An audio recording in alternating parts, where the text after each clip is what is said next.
بەڵێ بینەرانی عزیز سلااوتان لێبێ من یادگار فایەخم ئەم ێوارەیەش ئەم شەویش بە شێوەیەکی ڕاستەوخۆ لە شاری سلێمانیەوە میوانەکەشم لە شاری هەولێرەوە لەگەڵتانە بین بۆ پێشکەشکردنی باسی ڕۆژ. ئەمڕۆ میوانێکی تایبەت و بەڕێز لە هەولێرەوە لە ستۆدیۆکانمان لە شاری هەولێرەوە لەگەڵمانە جەنابی دکتۆر ئومێد سەباح و تەبێژی سەرۆکایەتی هەرێمی کوردستان. دیارە مەبەستمە کۆمەڵێک پرسیار کە پرسیاری هاوڵاتیانیشە ئاراستەی یاخود ڕوبەڕووی دکتۆر ئومێد بکەمەوە بۆ ئەوەی وەڵامی فەرمی ئەوانی لێوەرگرمەوە و هەروەها هەست دەکرێت بە شێوەیەک لە شێوەکان هەندێک جار بۆ ڕاکێشانی سۆزی هاوڵاتیان و بۆ ترساندن و تۆقاندنی هاوڵاتیان و هەندێک جار کاری چاواشەکاری ئەکرێت لەلایەن ڕاگەیاندنەکانەوە. مەبەستمە لە دەمی وتەبێژی فەرمی سەرۆکایەتی هەرێمی کوردستانە وەڵامیان بۆ وەربگرینەوە. ئەم شەو مەبەستمە چەند وەڵامێک بکەم، چەند پرسیارێک بکەم و چەند وەڵامێک لە دکتۆر ئومێد وەربگرمەوە. یەک لەوانە ئەوەیە ئایا ڕیفراندۆمی سەربەخۆیی لە هەرێمی کوردستان دوا ئەخرێت؟ ئایا حکوومەتی هەرێمی کوردستان ئامادەیە لەم دۆخەی ئێستا دانوستان بکات لەگەڵ حکوومەتی عێراقی و ڕێک بکێتەوە و لەگەڵی و پاشەکشە بکات لە پرسی ڕیفراندۆم؟ مەبەستمە و پرسیارە بکەم کە ئەوترێت فشار هەیە لەسەر هەرێمی کوردستان کە ڕیفراندۆمەکە نەکرێت، ئەمانە تا چەندەوان؟ و مەبەستمە پرسیاری ئەوەش بکەم سەرۆکایەتی هەرێمی کوردستان تا چەندە هەیمەنە و هەژمونی خۆی بەکارهێناوە بۆ فشار دروستکردن لەسەر حکوومەت بۆ چاکترکردنی دۆخ و گوزەران و معیشەتی هاوڵاتیانی هەرێمی کوردستان. دکتۆر ئومێد سەباح و تەبێژی سەرۆکایەتی هەرێمی کوردستان، ماندوو نەبن ئەم کاتتان باش. سپاس. ئەمەوێ بۆ پرسیارە هەربژین دکتۆر ئەمەوێ بۆ پرسیارە دەست پێ بکەم. ئێوە وتەبێژی سەرۆکایەتی هەرێمی کوردستانن، دواترین پێشات و گۆڕانکاریەکان وا خاڵە گەشەکان سەبارەت با ڕیفراندۆمی سەربەخۆیی چین گەر بۆ هاوڵاتیانی ڕوون بکەیتەوە؟ بەڵێ سوپاس بۆ جەنابەت کاکی یادگار و سوپاس بۆ کوردستان 24 بۆ دەرەخساندنی و دەرفەتە. پرۆسەی ڕیفراندۆم لە سەر ڕێڕەوی خۆی بە شێوەیەکی تەندروست دەڕواتە ڕێوە. لە چوارچێوەی ئەنجومەنی باڵای ڕیفراندۆم کارەکان دەڕواتە ڕێوە و کار لەسەر ئەوە دەکرێت کە ئەو ئیتارە سیاسیەی بەناو ئەنجومەنی باڵای ڕیفراندۆم کە کار بۆ ئامادەسازی هەموو بابەتەکان بکات بۆ ڕیفراندۆم. لەسەر ئەم بابەتە ئێمە لە کۆبنەوەی ڕۆژانەی لەگەڵ کۆمسیۆنی هەڵبژاردن، لە کۆبنەوەی ڕۆژانەی لەگەڵ ئەو لایەنانەی کە لەناو ئەنجومەنی باڵای ڕیفراندۆمن، هەروەها ئەو بابەتانی کە پێویستن بە ڕیفراندۆم بۆیە بابەتەکان لەسەر ڕێڕەوی ڕاستەقینە و تەندروستی خۆی دەڕاتە ڕێوە. هیچ گرفتێک لەو بابەتانە نەهاتۆتە پێش هەتا ئێستا. بەڵێ دکتۆر ئومێد، مەبەستمە هەر لە سەرەتای بەرنامەکە و پرسیارە بکەم.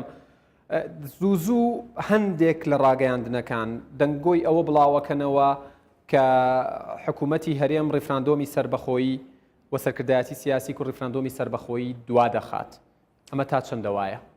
کاک یادگار جەنابەت متابعەت کردووە و بینەرانیش بۆی بزانن بابەتی ئەسڵی بابەتەکە چۆنە. جارێ بڕیاری ئەنجامدانی ڕیفراندۆم بڕیارێکە یەک کەس نەیداوە، یەک شەخصێک نەیداوە، یەک موئەسسەسە نەیداوە، یەک حزب نەیداوە. ئەسڵەن بڕیاری ئەنجامدانی ڕیفراندۆم لە کوردستان بڕیارێک بۆ دەستە جەمعی دراوە لە کۆبوونەوەی 16 16 حزبی کوردستانی کە زۆرینەی هەرە زۆری سەرکردایەتی سیاسی کوردستان پێک دێنن. ئەو 16 حزبە دواتر 15 حزبی تر کە لە دەرەوەی حکوومەت و پەرلەمانن لە کۆی گشتیا 32 حزب لە هەرێمی کوردستان بڕیاریان داوە کە ڕیفراندۆم ئەنجام بدرێت. واتە بڕیارێکی دەستە جەمعی سیاسی لە کوردستان بڕیاری داوە کە ڕیفراندۆم لە کوردستان ئەنجام بدرێت. ئەم بڕیارە سیاسیە دواتر جەنابی سەرۆک بارزانی وەک سەرۆکی هەرێمی کوردستان کردوێتە سیغەیەکی یاسایی و فەرمانێکی هەرێمی پێی دەرکردووە و نێردراوە بۆ کۆمسیۆن. واتە بڕیاری ئەنجامدانی ڕیفراندۆم 32 حزب لە کوردستان داویانە بە دەستە جەمعی ئەم بڕیارە دراوە وەک ئیتارێکی سیاسی وەک بڕیارێکی سیاسی. دواتر جەنابی سەرۆک بارزانی بناغی یاسایەکەشی بۆ داڕاشتووە. هەتاکو ئێستا هیچ بڕیارێکی پێچەوانە نەدراوە لەلایەن ئەو حزبانی کە بڕیاریان داوە ئەو 32 حزبەی کە بڕیاریان داوە ڕیفراندۆم ئەنجام بدرێت و هیچ بڕیارێکی یاسایش نەدراوە کە ڕیفراندۆم دوا بخرێت. بۆ ئەم بابەتانە لە چوارچێوەی پڕۆپاگەندەیە ئێمە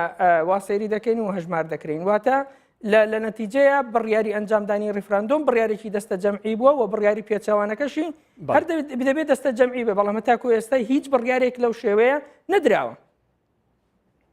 بەڵێ دکتۆر ئومێد سەباح مەبەستمە و پرسیارە بکەم لە بەرنمەیەکی دیکەش من باسی ئەوەم کردووە هەست ناکەن دەبێت سەرکردایەتی سیاسی کورد بۆ ئەوەی ڕێگری لەم پروپاگەندانە بکەن، بۆ ئەوەی ڕێگری لەوە بکەن کە هاوڵاتیانی هەرێمی کوردستان بەم پروپاگەندانە وەکو خۆت ناوت برد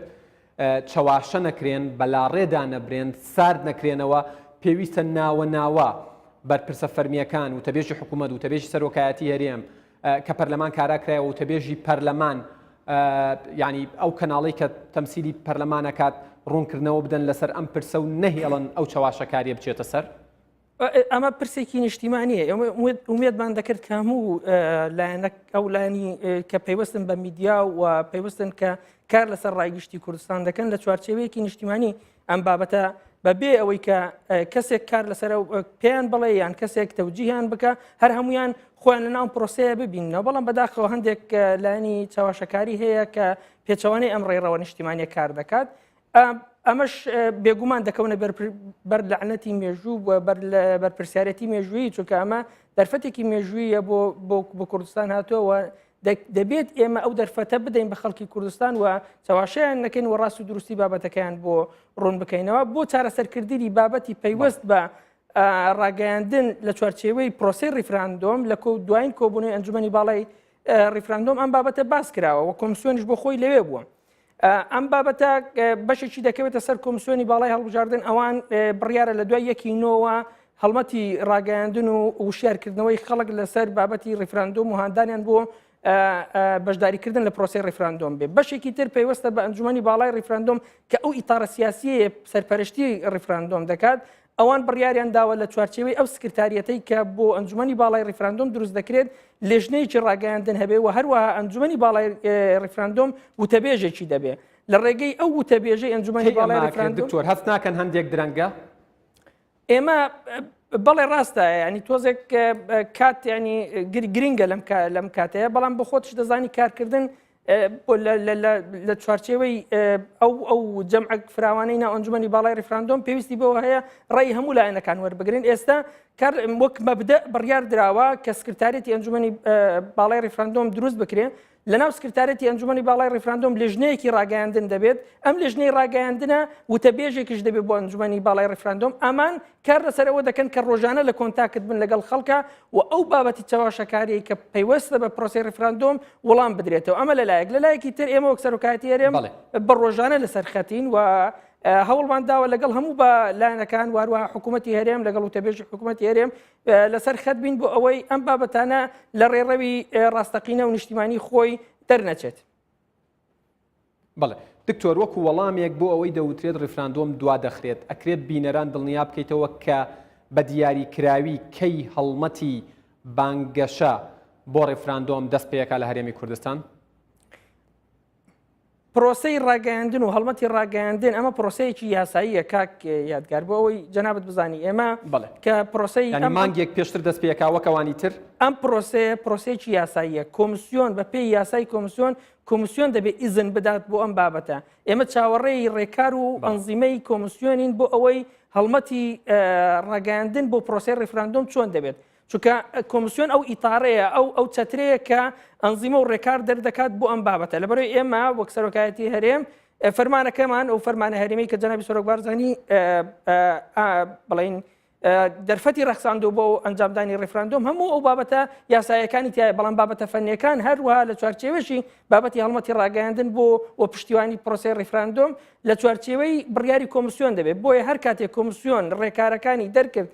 بۆ ئەنجامدانی هەڵمەتی ڕاگەیاندن بێگومان دوایەوە ئەنجومەنی باڵای ڕیفراندۆم و سەرۆکایەتی هەرێم و هەموو لایەنەکانی تر دێنە سەرخەت بۆ ئەوەی ئەو بابەتە بچێتە ڕێڕەوی جێبەجێکردن. بەڵێ دکتۆر ئومێد پرسیارێکی دیکە سەبارەت بە چاواشەکاریەکان کە جەنابیشتان هەر بە چاواشەکاری ناوتان برد، هەست ناکەن باشترین وەڵام بۆ چاواشەکاریەکان ئەوەیە کە حکوومەتی هەرێم هەوڵی ئەوە بعد دۆخی هاوڵاتیان باشتر بکات، خزمەتگوزاریە سەرەتاییەکان باشتر بکات بۆی هاوڵاتیان دڵنیا بن کە ئەم ڕیفراندۆمی سربەخۆییە و ئەو دەوڵەتی کوردستانی ئێمە بەرەو ڕووی ئەچین خۆشگوزەرانی دەهێنێت. ئەم بابەتە بابەتێکی گرنگە کاگێتگەر بێگومان یعنی لە کۆبوونەوەی حوتی 6 کە بڕیاری ئەنجامدانی ڕێفراندۆم درا یەکێک لە خاڵەکانی ئەوە بووە کە دەبێت هەموو هێز و لایەنە سیاسیەکانی بەشدار بوو لە حکوومەتی هەرێمی کوردستان پێکەوە هەماهەنگ بن بۆ ئەوەی گوزەرانی خەڵک باشتر بکرێ لە کۆبوونەوەی یەکەمی ئەنجومەنی باڵای ڕێفراندۆم جێگری سەرۆکی حکوومەت بەڕێزکار قوبات ئامادە بوو و تیشکی کردە سەرەوەی کە هەوڵەکانیان چڕ کردێتەوە بۆ ئەوەی ئەو بابەتە ئێوان بتوان وەک حکوومەتی هەرێم هەماهەنگ بن و هاوکار بن بۆ ئەوەی گوزەرانی خەڵک چاک بکرێت لە کۆبوونەوەی دوایینی هێندەی ئێوە ئاگدار بن کەی ئەنجامی ئەم هەوڵانە بەدیەکرێت چونکە هاوڵاتیان ئەڵێن ئێمە چاوەڕێ بووین دوو موچە وەربگرینەوە تا موچەکانی موچە ئاسایی و چارەکە موچەکەش دوا ئەکەوێت ئێوە وەکو سەرۆکایەتی هەرێمی کوردستان جنابی سەرۆکی هەرێمی کوردستان ئایا ئێوە توانی وتانە ینی ئەم فشارە دروست بکەن لەسەر حکوومەت و پێیان بڵێن کە وڵاتیان دۆخیان خراپە لە دوایین کۆبوونەوەی ئەنجومەنی باڵای ڕێفراندۆم جنابی سەرۆکی حکوومەت ئامادە بوو و ئەو بابەتە دووبارە قسە لەسەر ئەوە کراوەتەوە کە چۆن بتوانین هەمومان وەک سەرۆکایەتی هەرێم حکوومەتی هەرێم هەموو لایەنە سیاسیەکانی بەشدار بووی ناو حکوومەتی هەرێم پێکەوە هەماهەنگ بین چونکە ئەم بابەتە پەیوەست نییە تەنها پەیوەست نییە بە سەرۆکی حکوومەتەوە یان جێگرەکەی هەموو لایەنە سیاسیەکانی ناو حکوومەتی هەرێم دەبێت پێکەوە هەماهەنگ بن و هاوکار بن ئەوە بوو کە بڕیار بوو کە کۆبوونەوەیەکی تریش بکرێت لە نێوان ئەنجومەنی باڵای ڕێفراندۆم و حکوومەتی هەرێم بۆ باسکردنی تەفسیلی زۆر بابەتی پەیوەست بە ئەوەی کە ئەو هەنگاوانانەی کە حکوومەتی هەرێم ناوێتی لەو بارەیەوە. بەڵێ دکتۆر هەر بەنسبەت ڕێفراندۆمەوە ینی ئەگەر بچینە سەر باسێکی گرنگی دیکەویش ئەوەیە کاراکردنەوەی پەرلەمان کە لە ئێستادا بە شێوەیەک لە شێوەکان پەیوەست کراوە بە سەرخستنی ڕێفراندۆمەوە ڕۆڵی ئەبێت ڕۆڵی ئیجابی ئەبێت تا چەندە گرنگە لەم ساتە مێژوویەی ئێستا بزوتنەوەی گۆڕان و کۆمەڵی ئیسلامی بێنە ناو ڕێفراندۆم و پرسی ڕێفراندۆمەوە و بە شێوەیەک لە شێوەکان داواکاریەکانیان جێبەجێ بکرێت بۆی ئەوانیش ببن بە بەشێک لە پرۆسەکە. کاگیادگارێمە لە بدایەتەوە ئەومان ڕاگەاندووە و وتومانەکە پرۆسی ڕێفراندۆم پرۆسەیەکی نیشتیمانیە هیە کەس نییە هیەک حزب نییە یەک جێت نییە پێمان خۆشە هەموو لایەنەکان پێکەوە کار بکەن چونکە ئەمە دەرفەتێکی مەزنە و شانازیەکی مەزنەکە هەموو ئەم لایەنانە تێیدا بەشدار بن جارێ پێ خۆشبەختانە ئەوەیە کە هیچ هێز و لایەنێکی سیاسی نییە لە کوردستان دژی دیاریکردنی چارەنووسی کوردستان بێت یعنی ئەمە شتێکی خاڵکی ینی زۆر گرنگە خاڵکی ئیجابیە کە کاری لەسەرکەین تەنانەت ئەو حزبانەی کە نهاتبوون بۆ کۆبوونەوەی حوتی شەشیش بە دیاریکراوی بزوتنەوەی گۆڕان وەروە کۆمەڵی ئیسلامیش ئەوانش دژی وەک مەبدە دژی ئەنجامدانی ڕێفراندۆم و وەروەها دژی ئەنجامدانی دیاریکردنی مافی چارەی خۆنووسون نین بۆ گەلی کوردستان لەوانەیە خەلەل لە هەندێک تێبینی هەبێت لەسەر هەندێک بابەتی پەیوەست بە کات و ئالیاتەوە بۆیە ئەم بابەتە دەبێت ئیستیسمار بکرێت و هەوڵ بدرێت لەگەڵ ئەو لایەنانەیە کار بکرێت بۆ ئەوەی لە چوارچێوەی چەترێکی نیشتیمانی هەموو لایەنە سیاسیەکان پێکەوە هەنگاو بنێن بۆ ئەم ئامانجە مەزنە خۆشبەختانە ئێستا هەموو ئەو بابەتانەی کە پەیوەست بوون بە تەفعیلکردنەوەی پەرلەمان و کاراکردنەوەی پەرلەمان هەموو ئەو بابەتانە ئێستا ینی ئێستا کات لەبارە هیچ لەمپەرێک نەماوە لە شاری هەولێر ئاماژەت بەوەدا کە هیچ لەمپەرێک لە بەردەم کاراکردنەوەی پەرلەمان نەماوە کەواتە هاوڵاتیانی هەرێمی کوردستان چاوەڕێ بن ینی لە ماوەی چەندێکە لە ماوەی هەفتەیەکە 5 ڕۆژە 10 ڕۆژە ینی ئەمە دیاری کراوەکە لە کاتێکی دیاری کراوە پەرلەمان دەست بەکارەکانی بکاتەوە و دەستەی سەرۆکایەتی بگەڕێتەوە سەرکارەکەی خۆی و لەگەڵ پەرلەمانتاران لە دوایین کۆبوونەوەی ئەنجومەنی باڵای ڕێفراندۆم جەنابی سەرۆک بارزانی ئەوەی تەکید کردەوە کە هیچ لەمپەرێک نەماوە لە پێش کاراکردنەوەی پەرلەمان ئێمە داوا لە هەموو لایەنە سیاسیەکانی ناو ئەنجومەنی باڵای ڕێفراندۆم دەکەین بە زووترین کات گفتوگۆ بکەن لەگەڵ ئەو لایەنانەی تر کە لە دەرەوەی ئەنجومەنەکان ئەوانەی کە بە تەحدیدی کە مفاوەزاتەکان دەست پێ بکەن بۆ ئەوەی ئیتیفاقات بکرێت بۆ ئەوەی پەرلەمان بکرێتەوە بێتەوە سەر ڕێڕەوی طبیعی خۆی و دەست بە کارەکانی بکە و ئەویش پاڵپشتێکی تر بێ بۆ پرۆسەی ئەنجامدانی ڕێفراندۆم لە ڕووی سیاسیەوە هیچ بەنسبەت ینی سەرۆکی هەرێمەوە بەنسبەت سەرۆکایەتی هەرێمەوە هیچ ینی ملاحەزەیەک هیچ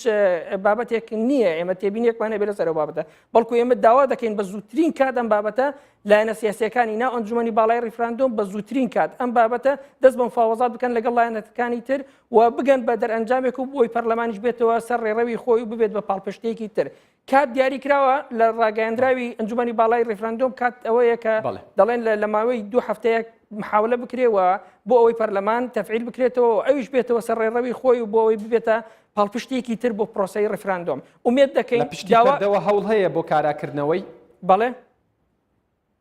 لە پشتی پەردەوە هەوڵ هەیە ینی هەوڵەکان بەردەوامن کاگیادگار پشتی پەردە نییە بیانی ئەم مۆزوعە وازەحە ینی هیچ شتێکی مەخفیانە مەبەستی من بۆی پرسیارەکە بەڕوونی بکەم ینی 2 هەفتە دانراوە ئەم 2 هەفتەیە چاوەڕێەکەن کە شاندی پارتی لەگەڵ شاندی گۆڕاندا بنیشێت اینجا دەست پێکریان لە ئێستادا بە شێوەیەک لە شێوەکان هەوڵەکان بۆ کاراکردنەوەی پەرلەمان دەستی پێکردووە و لە کاتێکی دیاریکراوە بە ڕاگەیاندنەکان و ڕایگشتیڵێن ئێمە وەک سەرۆکایەتی هەرێم زۆر تەدەخولی ئەو بابەتە ناکەین کە پێویستی بە حیزبەکانەوەی ئەمە بابەتێکە پەیوەندی بە حیزبەکانی ناو ئەنجومەنی باڵای ڕێفراندۆمەوە پێویستە بە پارتی دیموکراتی کوردستان پێویستە بە یەکێتی نیشتیمانی کوردستان پێویستە بە یەکگرتووی ئیسلامی پێویستە سەرۆکایەتی هەرێم فشاری خۆی کات بۆ خێراکردنەوەی پرۆسەکە سەرۆکایەتی هەرێم ئەو لایەنەیە کە سەرپەرشتی پرۆسەکە دەکات داوای کردووە جەنابی سەرۆک بارزانانی وەک سەرۆکی هەرێم و ئێمە سەرۆکایەتی هەرێم داوامان لەلایەنە سیاسەکانی ناو ئەنجومەنی باڵای ڕێفراندۆم کردووە بە زووترین کات بابەتی کاراکردنەوەی پەرلەمان یەکلایی بکەنەوە و ئێمە بە زووترین کات فشارتان لەسەر دەکەین و داواتان لێ دەکەین و ئێستش داوایان لێ دەکەینەوە بە زووترین کات بابەتی مفاوەزات دەست پێ بکرێتەوە و ئیتیفاقاتی سیاسی بکرێت بۆ ئەوی پەرلەمانیش بێتەوە سەر ڕێڕەوی کاری خۆی ببێتە پاڵپشتێکی تر بۆ پرۆسەی ڕێفراندۆم. باشە دکتۆر پەیوەست بە بەغدا بە حکوومەتی عێراقیەوە شاندی باڵای ڕێفراندۆم کەی لەگەڵ حکوومەتی عێراقی دادەنیشێت و کۆ دەبێتەوە لەگەڵیان لە دوایین کۆبوونەوەی ئەنجومەنی باڵای ڕێفراندۆم ئەو بابەتە باس کرا پێش ئەوەش لە کۆبوونەوەی حوتی 6 ئەو لایەنانەی کە بڕیاریاندا ڕێفراندۆم لە کوردستان ئەنجام بدرێت بڕیاریشی ئەوەشیاندا کە یەکەم لایەن کە ئێمە دەست بە گفتوگۆ و حیواریان لەگەڵ بکەین بەغدا دەبێت بۆیە لە دوایین کۆبوونەوەی ئەنجومەنی باڵای ڕێفراندۆم کار لەسەر ئەوە کرا کە ئێستا کاتی ئەوەیە کە شاندێک دروست بکرێ بە نوێنەرایەتی ئەنجومەنی باڵای ڕێفراندۆم بە نوێنەرایەتی کوردستان و مؤسساتەکانی لەگەڵ بەغدا بکەونە گفتوگۆ لە کۆبوونەوەکە جەنابی سەرۆک بارزانانی هەروەها جەنابی جەگری سەرۆکی هەرێم کاکۆسرەت تەکلیف کراون بۆ ئەوەی ناوی شاندەکە دیاری بکەن هەروەها ئەجندەی ئەو شاندە دیاری بکرێت ئێستا ئێمە لە سەرۆکایەتی هەرێم کار لەسەرەوە دەکەین کە شاندەکە ئەندامەکانی دیاری بکەین وەروە ئەجندەی ئەو شاندەش دیاری بکرێت دواتر ئەو شاندە لەگەڵ برایانی بەغدا دەست بە گفتوگۆ دەکەن ومێت دەکەین لە زووترین کات ئەم شاندە بچێتە بەغدا ئەوەی جێگەی خۆشحاڵیە ئەو برایانە لە بەغدا ئەو ڕاگەیاندن حەزمان لە سەبقا ئەکرێ بزانین ئەو شاندە لە کێ پێک دێن آخر مەسلەی سەبق لەوانەیە لە منی وەرنەگری لەبەرەوەی من وتەبێژی فەرمیم لە چوارچێوەی بابەتە فەرمیەکانە وڵام مەبەستم وەکو وتەبێژی سەرۆکایەتی هەرێمی کوردستان کە سەرۆکایەتی هەرێم و جەنابی سەرۆکی هەرێمیش سەرپەرشتی کارەکەکەم بەڵێ ئێمە وتمان ئێمە ئێستا خەریکی ئەوەین کە ناوی ئەندامانی شاندەکە دیاریکەین ئەجندەی شاندەکە دیاری بکەین بێگومان ئەم بابەتە هەندێکی پێویستە بە حکوومەتی هەرێمەوە و هەندێکی پێویستە بە مؤسساتی ڕسمی حکوومەتی هەرێم کوردستانەوە و هەندێکشی پێویستە بە ئەنجومەنی باڵای ڕێفراندۆمە کە ئەو ئیتارە سیاسیەیە کە پەیوەستە سەرپەرشتی پرۆسەکە دەکات بۆی ئەندامانی شاندەکە دەبێت یعنی کاتێکمان ینی کاتێک لەبەردەست بێ بۆ ئەوەی بتوانین تەشکیلەیەکی باش دابدرێ هەم ینی لە ڕووی فەنیەوە لە ڕووی سیاسیەوە لە ڕووی ئەو بابەتانی کە پەیوەستە بە گفتوگۆکردن لەگەڵ بەغدایە هەمویان وجود و تەواجودیان هەبێت لەناو شاندەکەیە ئەمە ئومێت دەکەین لە ماوەیەکی نێزگە ئەم بابەتە یەکلایی بکرێتەوە ئەوەی جێگەی خۆشحاڵیە کاگیادگار برایانمان لە بەغدا لە حکوومەتی ئیتیحادی ئەوانیش استعدادیان دەربڕیوە و لەژنەیەکیان تەشکیل کردووە وەک تەحالوفی وەتانیش لەژنەیەکی حوت کەسیان تەشکیل کردووە بۆ ئامادە سازیان کردووە و ئەوەیان دەربڕیوە کە ئەوان چاوەڕێی وەفدی حکوومەتی وەفدی کوردستان دەکەن بۆ دەستپێکردنی حیوار ئەمە بابەتێکی باشە هەم ئێمە استعدادمان هەیە بۆ دەستپێکردنی حیوار هەم ئەوانش دەرگایان کردوتەوە مستعدن بۆ حیوار ئێمە لێرەوە دەتوانین لە هەر لەم مینبەرەشەوە داوا لە هەموو لایەنەکان دەکەین بەتایبەتی لایەنی ئومەم متحیدە ئەو ئەمریکا و ئیتیحادی ئەوروپی وڵاتانی دراوسێ هەمویان ڕۆڵی ئیجابی خۆیان بەکاربهێنن بۆ ئەوەی یارمەتیدەری هەردوو لابن نەک فشاری سلبی لەسەر هەردوو لامان بکەن بەڵکو یارمەتیدەرمان بن هەوڵەکانیان ئیجابی بێ بشارەکانیان ئیجابی بێ بۆ ئەوەی ئێمە و بەغدا لە پرۆسەی حیوار بینەر زیاتر ڕوونی بکەیتەوە حیوارەکان گفتوگۆکان دایالۆگەکان دانوستانەکان لەگەڵ حکوومەتی عێراقی سەبارەت بە ڕێفراندۆمە یان ئەگەری ئەوە هەیە لە گفتوگۆکانە حکوومەتی عێراقی زۆر بێتە پێشەوە و حکوومەتی هەرێم پاشەکشە لە ڕیفراندۆم بکات مەبەستمە ئەمەم بڕۆ ڕوونکەیتەوە. کاگێتگار ئێمە پێشتریش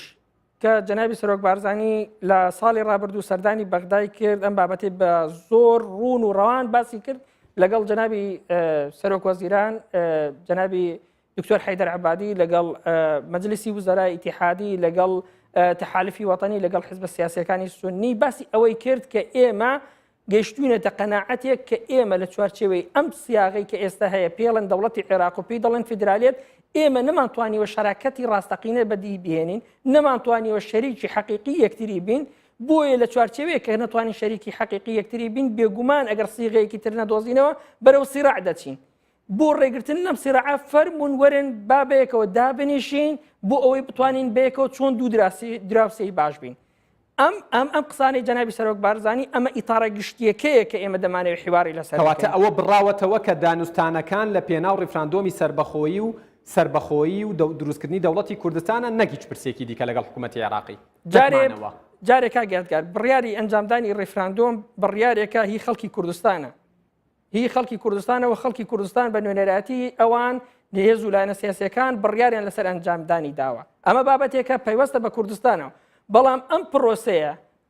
جێبەجێکردنی پرۆسەکە دەرئەنجامی پرۆسەکە بێگومان پێویستی بە حیوارە لەگەڵ بەختایە ئێمە ئەومان لەبیر نەچێت 100 ساڵی ڕابردوو ئێمە لەناو ئەم دەوڵەتە بووینە لەناو ئەم دەوڵەتە بووینەوە هەر هەنگاوێکی تر و هەر سیغەیەکی تر لە پەیوەندی لەگەڵ بەغدایە پێویستی بە گفتوگۆ هەیە پێویستی بە گفتوگۆ هەیە بۆ نمونە نمونەیەک بە جەنابەت دێنمەوە ئێستا ئیتیحادی ئەوروپی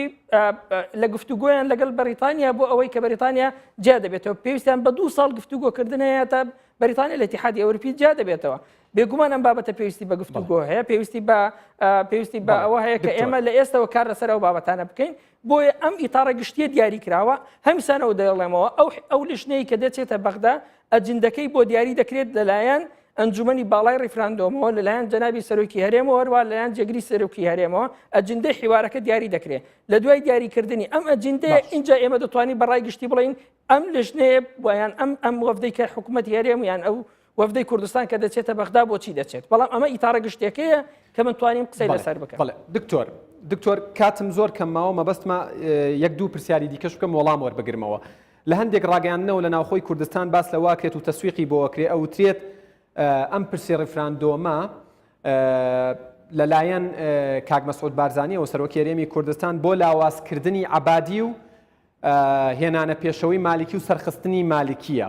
وەڵامی ئەمە بیتەوە ڕێک لە دوایەوە پرسیارێکی تریشم هەیە والله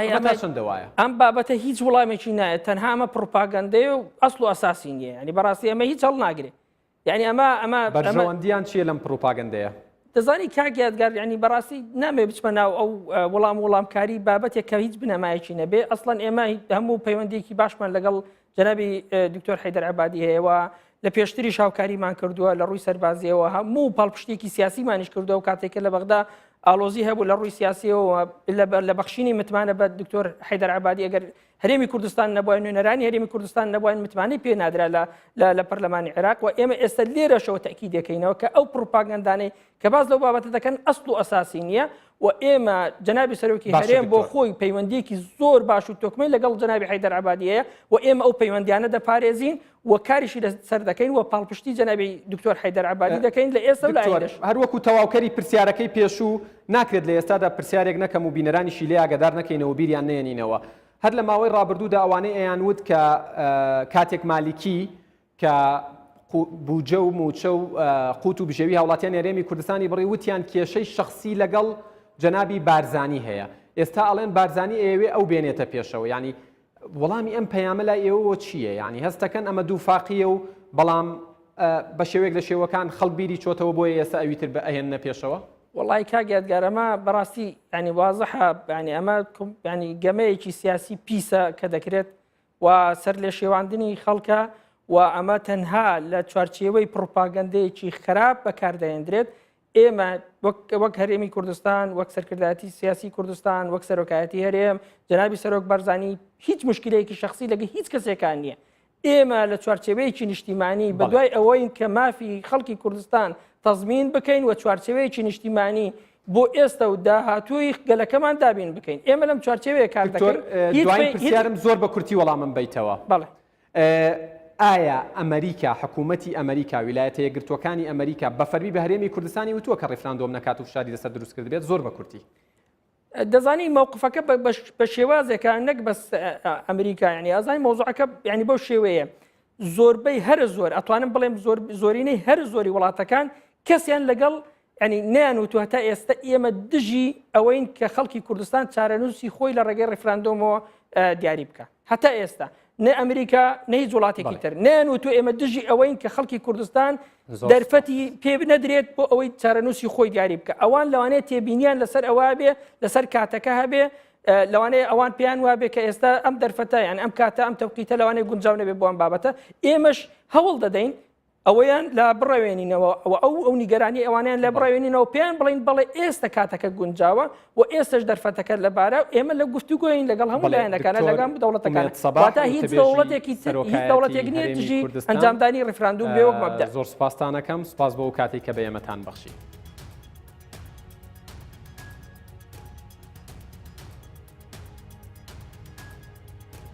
بەڵێ بینەرانی ئەزیز